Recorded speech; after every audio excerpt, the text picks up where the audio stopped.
One of the most closely guarded secrets of the Cold War was America's role in supporting Afghan warlords known as the Mujahideen. The official story is that America backed these fundamentalists in response to the Soviet invasion of Afghanistan in December 1979.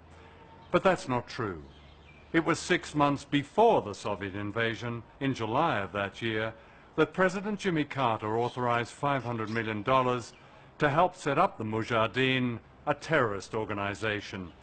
The American people were completely unaware that their government, together with the British Secret Service, MI6, had begun training and funding Islamic extremists, including Osama bin Laden.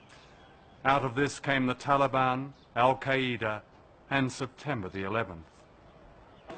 Soon after the Taliban came to power in 1996, the administration of Bill Clinton backed a secret plan for a pipeline through Afghanistan from Central Asia, which has vast reserves of oil and gas.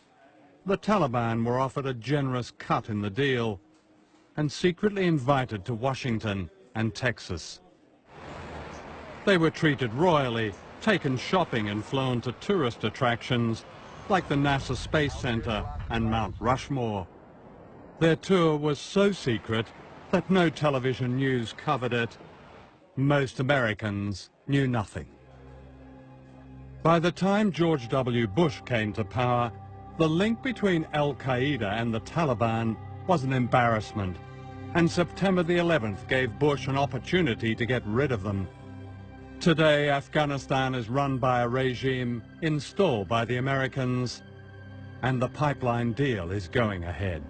September the 11th also presented an opportunity to an influential group who, even by Republican Party standards, were extreme. Ray McGovern is a former senior officer of the Central Intelligence Agency, the CIA, and a personal friend of George Bush Sr., the president's father. These same people who are running U.S. policy now are people that the president's father kept at arm's length.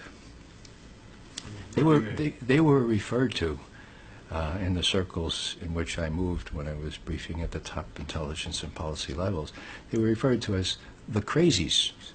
The crazies also include Donald Rumsfeld, seen here in Baghdad in 1986, warmly greeting Saddam Hussein, who was then being armed to the teeth by America and Britain. The problem with America is not that we go around marauding around the world imposing ourselves.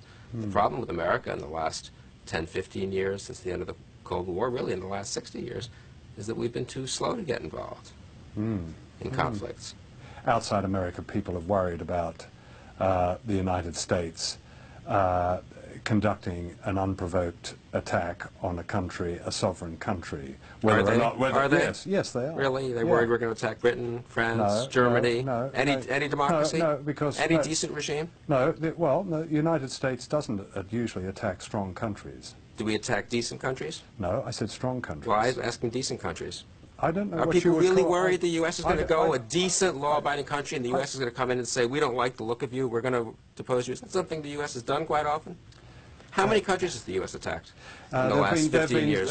Well, since World War II, there have been 72 interventions by the United States. Oh, is that right? Yes. That's ludicrous. Well, it's not ludicrous, it's true.